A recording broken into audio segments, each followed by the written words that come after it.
Today's episode is brought to you by Kelleher & Buckley Law Firm. Smart business owners recognize that sound legal advice is critical to future success. The attorneys at Kelleher & Buckley have been providing legal guidance to families, business owners, and C-level executives since 1997. From employment law and compliance issues to buying, selling, or merging companies, the corporate attorneys at Kelleher & Buckley advise businesses across a wide variety of industries and professions. Over the years, co-founders Andy Kelleher and Dave Buckley have assembled a team of highly skilled attorneys to create a full-service law firm. I've gotten to know and have done deals with Andy Kelleher, Dave Buckley, and their team. They are truly a full-service law firm with outstanding talent. To find out how they can help you protect your assets and your future, contact them at kelleherbuckley.com. That's KELLEHERBUCKLEY.com. Hope you enjoyed today's episode. Thank you. Looking to buy, sell, or grow your business to position it for a sale?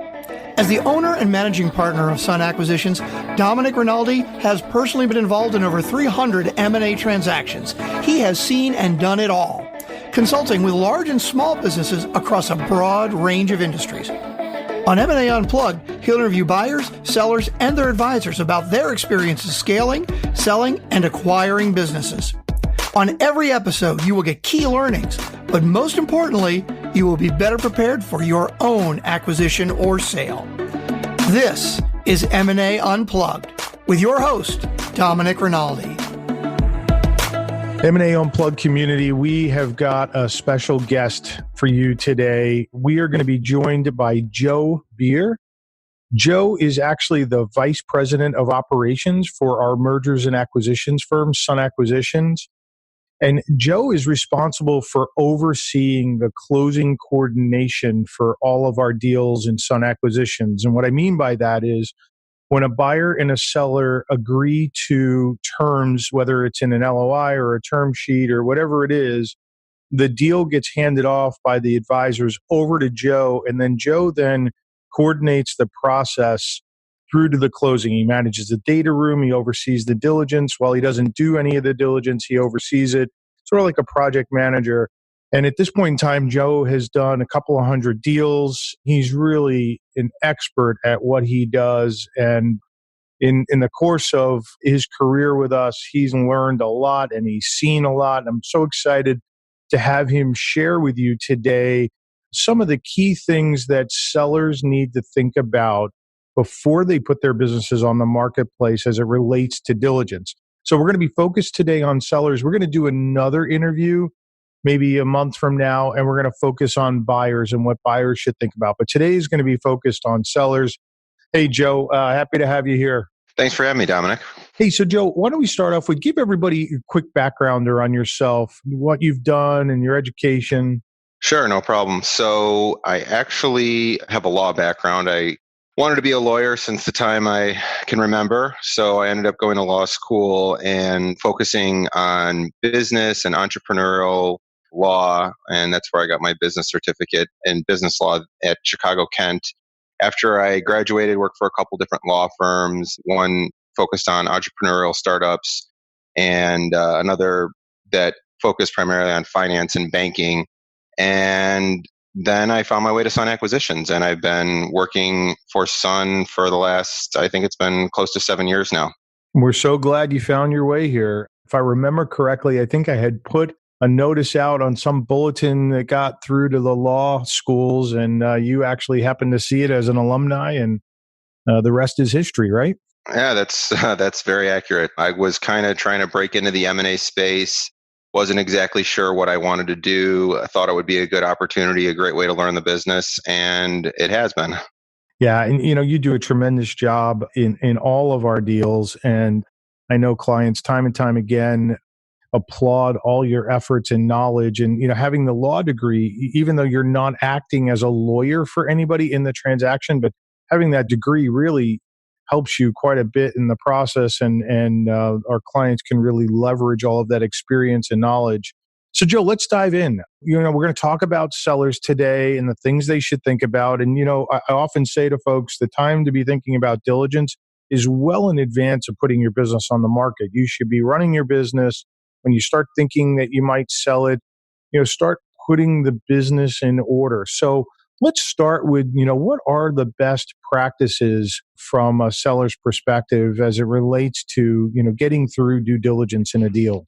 Sure. So I like to break it down into five basic key components, but the first of which, and probably one of the most important, is to understand what the requirements are. And what I mean by that is sellers should have a good, firm understanding of what the timing is going to look like and what the expectations are going to be for them as they make their way through due diligence. So buyers are going to have expectations of them if there's a lender involved. Their lenders will have expectations. And so I think the biggest surprise to some of these sellers coming into it is just how much time it takes to get through due diligence and the level of document production and information production that they're going to need to put forth in order to complete and satisfy due diligence from both a buyer's perspective and from their lenders, financiers, whoever else is involved in the transaction. Yeah, I just interviewed Jay Myers, who is the owner of a business down in the South. And during the course of our interview, he brought up how overwhelming diligence was for him, all the document production that needed to happen. And in the course, he had to continue to run his business, right? Now, luckily, he had a good right-hand person that was there to run the business. But if that person wasn't there to run the business day in and day out, and he had to produce all those documents, it would have been very difficult to operate that business and do all of the diligence or respond to all of the diligence requests at the same time. Absolutely. And, it's not always possible. Luckily, in that guy's case, he, had someone that could run the day to day. But for those sellers that don't have that right-hand person, they're going to have to be engaged in the due diligence as well as running their business on a day to day. And that's why it's so important to be able to set aside time. Now, of course, to the extent you have good habits early on, you're going to reduce the time necessary. So staying organized from the beginning, if you're thinking about selling, 3 years down the road, it's never too late to start putting together records, getting organized, figuring out what you need so that you can hand, a nice package over to whoever your buyer ends up being. So, Joe, let's talk about how you help clients early in the process with the document creation and the data room, and how we can help them get ahead of the curve before we're faced with, their backs up against the wall and they're in diligence and they're having to produce documentation. Sure. So the best thing that we can do is start building that due diligence workspace out as early as possible, right? To the extent that we can get stuff in there, get documents in there and information ahead of even having a buyer in the door, we're going to be doing ourselves a huge favor. So what we do is we have as a firm, we have a software that we work with and use to get everything securely on a data site. So it's more than just a Dropbox. It's a secure site. It's password protected. And the files are organized in terms of group and subgroup so that it's really easy for buyers to come in, see all the documents. And not only that, we're able to go in and see what's been done. So we can track what each buyer has done when we do start to get buyers in the door. So getting those documents early and being able to organize them in a clear, concise fashion is critical and tantamount to, having as smooth a due diligence process as possible. And I know you work with the advisors early on and you have a checklist that's a starting point. It's certainly not everything that's going to be needed, and every buyer is different. Some buyers may want one thing and others might want another, but you have a checklist, right, that you get people started with, and you can easily start to tick off a lot of those requirements. Yeah, absolutely. Like you said, each buyer is going to be a little bit different, but we do have sort of a pretty good understanding of what they're going to need. The 3 years of financials, 3 years of tax returns, sometimes more, possible less, but that's kind of the benchmark.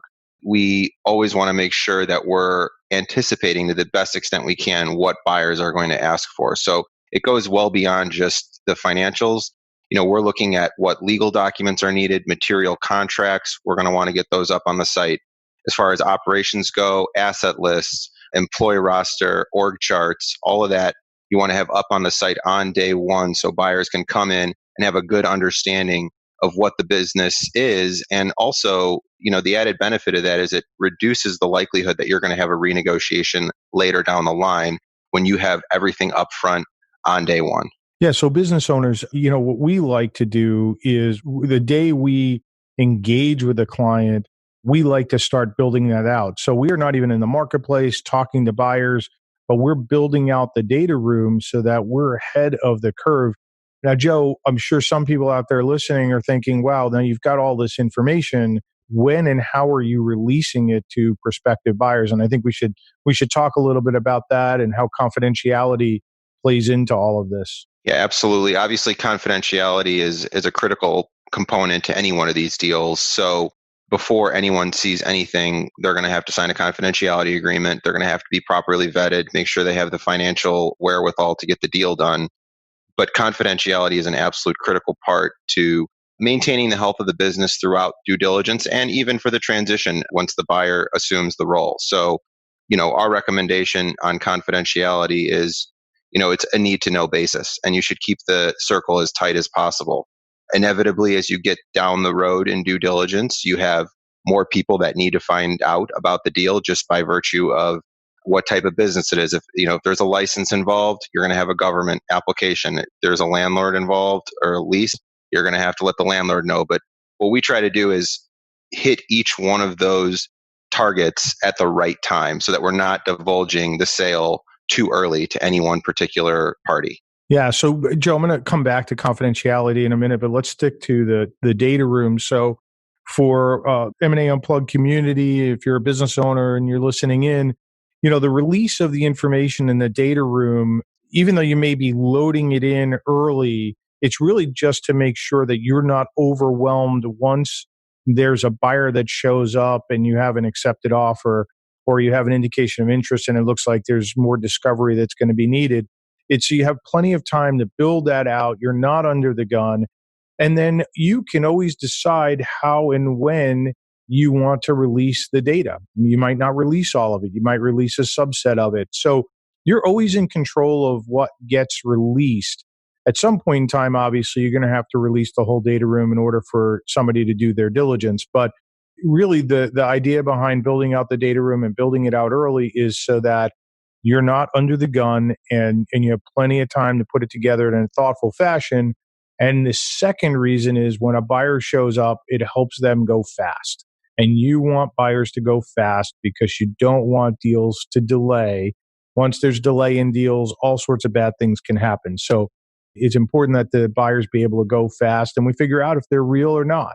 I would say what's great about the software that we use is it's completely flexible in that regard. So we organize it by folder and subfolder and then group and subgroups. So we're controlling what gets released at what times. It's not an all or nothing thing. And that's what you're getting at there is, we can start slow and we often do, but once we have the right buyer lined up, confidentiality agreement signed, then we're ready to go and release everything. And it just makes for a much smoother process and it much easier for both sides to focus on reviewing the documents instead of gathering the documents.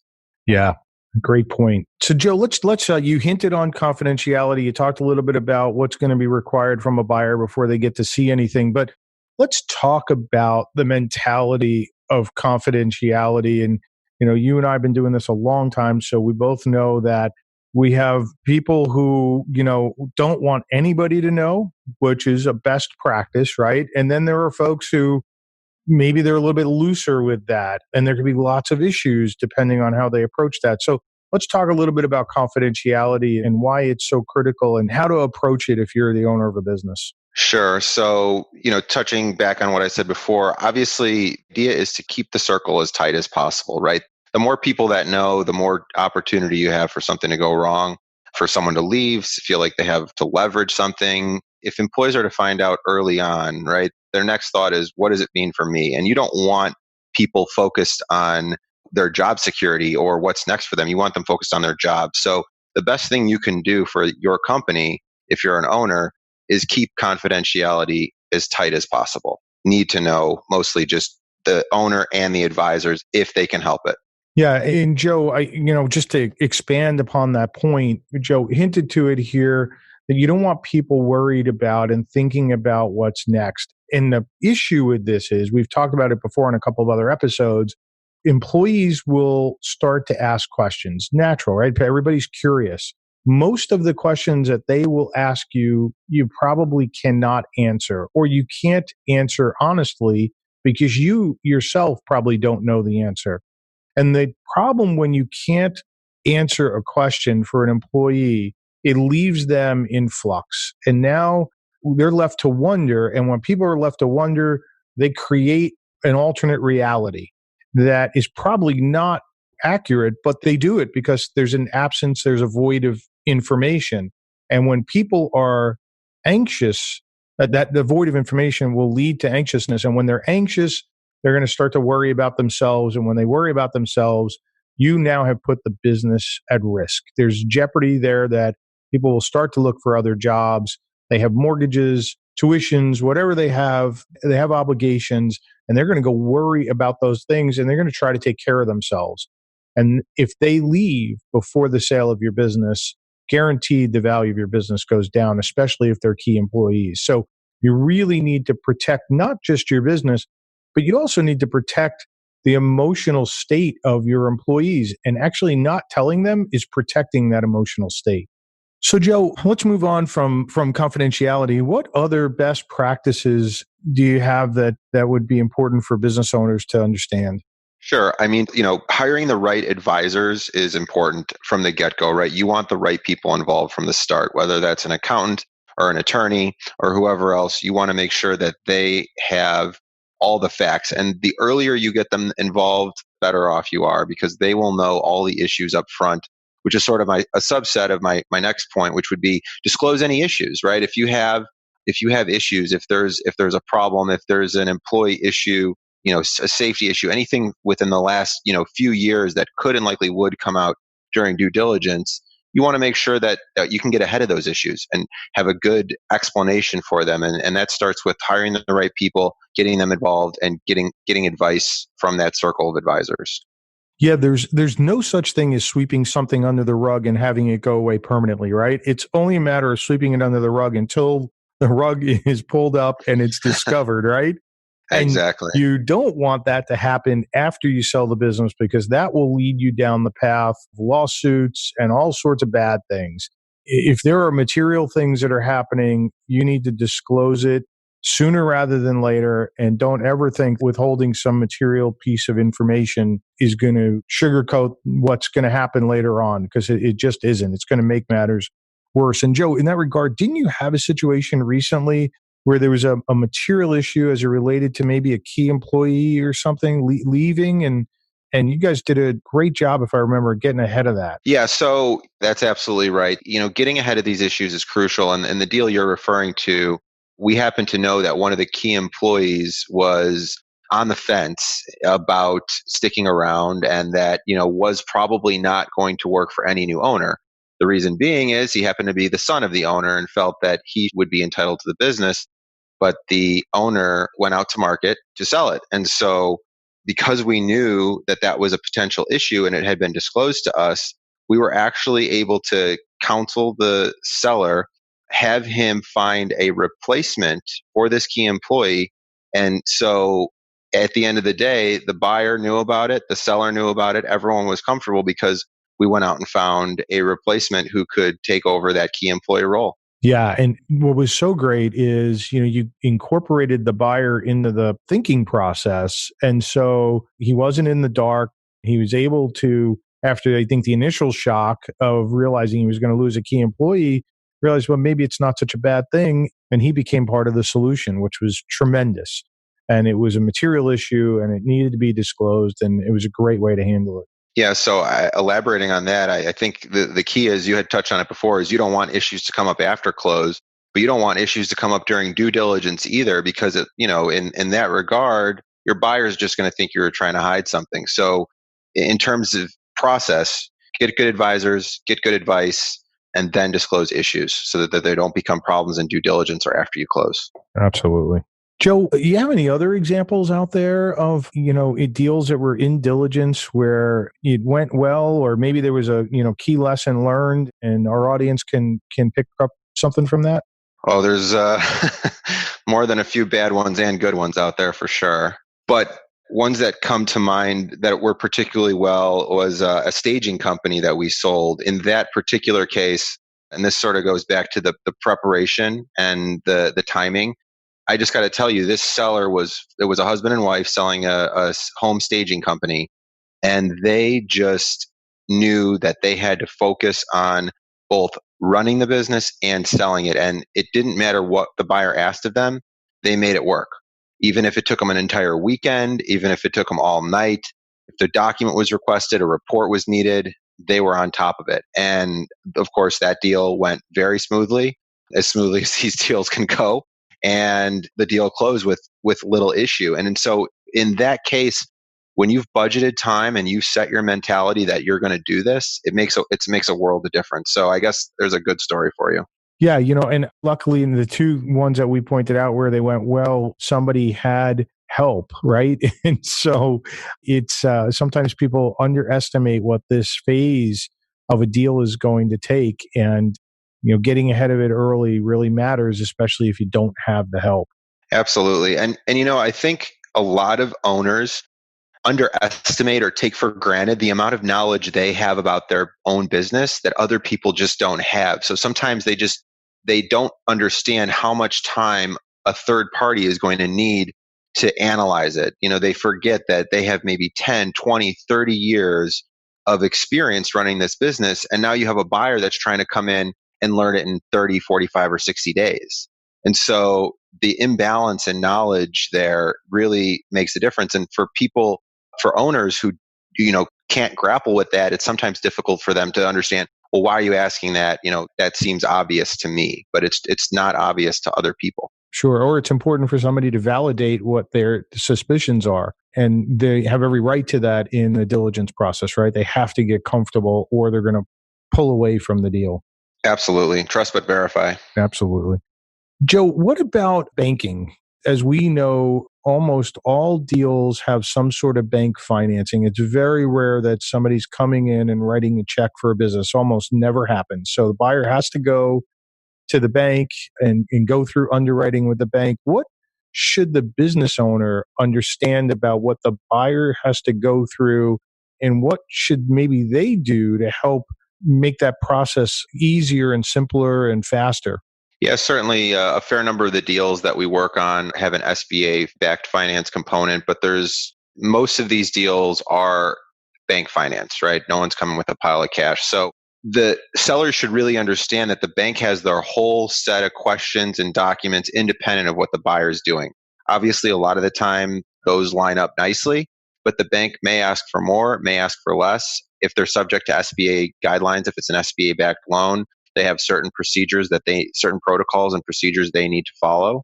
They're going to definitely require 3 years of financials. One thing that I think sellers sometimes struggle with is if it's an SBA, even when it's not SBA, but a lot of banks want to see the buyer put together a set of projections. So they want to see maybe 24 months worth of projections on a monthly basis, not just on an annual basis. And in order to do that, most buyers want to go back 24 months and have 24 months worth of data from the seller and on a monthly basis. So not just an annual tax return or quarterly, but they want to see month by month so that they can look to see, is there seasonality to the business? What are the ebbs and flows? And so that they can put an accurate 24-month or 36-month or 12-month projection together for their lender. And in addition to that, they're going to want to see what's in the pipeline. So what's coming up so that they can get those first few months accurate. So there's all these little, additional items that are required. So obviously, as we talked about, you need 3 years worth of financials, but sometimes you need them on a monthly basis. Right. Great point. And every bank's different too, right? I mean, some banks have some requirements and others are slightly different. So being nimble matters. Absolutely. You never really know what until you get your buyer and they line up their financing source, but being nimble is crucial. You need to understand that you have to be flexible. You have to have good advisors, good accountants, especially accountants in the early stages, because a lot of the time they're the ones pulling these records. You got to make sure that they understand what the time requirement is and what the commitment to getting the deal completed, or at least getting through due diligence, is going to be. Yeah, absolutely. Joe, let's talk a little bit about landlords. If I had $1 for every time somebody told me that They had a great relationship with their landlord, and there was going to be no problem getting, a new lease or an extension. I'd be retired. what what advice could we offer up to the community? And by the way, that is not a backhanded, slam against landlords. They do what they need to do, right? So it's not as straightforward as people might think. So, Joe, what do people need to know about, landlord, and what's the right timing for approaching your landlord? Sure. So, yeah, I mean, every landlord is going to be different, just like every deal is different. But you're going to want to make sure that your relationship is good with your landlord if you can make sure of that. Not everyone's talking to their landlord every single day. Most people aren't. Hopefully, that would be a problem. As far as timing goes, I always say that you want to make sure you have a few. It's more about the tasks being completed than it is about the actual length of time. So, in terms of disclosing a sale to the landlord, you want to make sure that you've got a buyer that's substantially, if not completed with their financial due diligence review, that is well on their way, if they're getting financing, to being either in the underwriting process or having the deal approved by the lender that they've chosen, and having at least a first draft of the definitive purchase agreement, if not somewhat negotiated and maybe completed, and ideally, completed or signed. So you want to have a few milestones lined up before you're going to talk to the landlord, because the worst thing you can do is be having a perpetual state of conversation with your landlord about the next buyer and the next buyer and the next buyer, because they will ultimately lose confidence in probably the business. You don't want to put yourself in that sort of jeopardy. Yeah, great points. So, Joe, I get asked this question a lot too. As a matter of fact, I just got asked the other day, the perception that most buyers look to lock up a deal and then they retrade it somewhere along the way. And, I think you and I both know that that's really not the case. But let's talk a little bit about when it is the case and how to avoid it. Sure. There's definitely going to be buyers out there who are going to try to do that. By and large, the best thing you can do is try to filter through those buyers and filter them out of the process early, if you can detect that that's what's coming. Not always possible, obviously, but to the extent that you can, you eliminate the problem there. But I think that all goes back to the disclosures. To the extent that you can get everything, or as much as you can disclosed upfront, financials, taxes, documents, you will minimize the buyer's ability to leverage an issue. So you don't want them to come and say, why is cash flow down? Why are revenues down? So getting all of that upfront and current too, as we are now in the beginning of the year, you want to make sure that you got year-end financials up there early, because to the extent you have lower revenues than you thought, that's just a leverage point for a buyer that you want to avoid. So disclosing is the name of the game. But Joe, is it fair to say that, I mean, in my experience, and I'm sure in yours, most buyers are not looking to retrade a deal. It's pretty rare that we come across buyers who are what I would call sharks in the tank, who are, they try to lock up a deal and then, spend some time in it, get the seller enamored, with the process, and then retrade it. That really doesn't happen that often. More than likely, it's some material issue that pops up that causes the buyer to take a second look at all the assumptions that were made up front when they made the offer. Yeah, absolutely. Most of the buyers we deal with are serious buyers who are looking to verify the assumptions that they've made about the business. And I would 100% agree with you that it's a rare situation where you have a buyer come in that wants to employ that specific strategy of sort of locking up the deal, and then, for a period of time. For most of these buyers that are truly motivated, it's too risky of a strategy, especially if it's a strong business with good performance.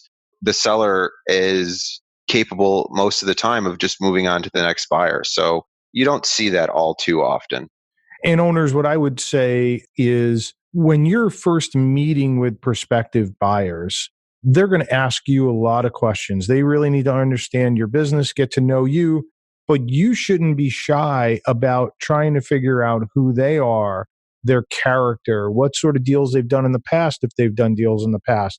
You're going to get a good sense for the type of person that you're going to be working with, and you're either going to feel comfortable or not. And that should go into your decision making when you're trying to look at various offers and decide who's the best buyer. So don't be afraid to interview the buyers back, even though it's their opportunity to do discovery on you and your business. Yeah, that's a really good point. The terms and condition and the price are obviously all very important, but almost just as important is who can get to the finish line, who's going to actually close the deal and not waste your time, and who's a good fit for the business. That really matters because that person is going to be entrusted to carry on the legacy and continue employing the employees. So all those things matter as you make your way through due diligence. And I don't think people should ever really stop assessing that. But the early stages, as you talked about, where you're meeting with buyers, doing site visits, each party is trying to figure the other one out, that's really critical time in selecting who's going to be the best candidate to get through due diligence.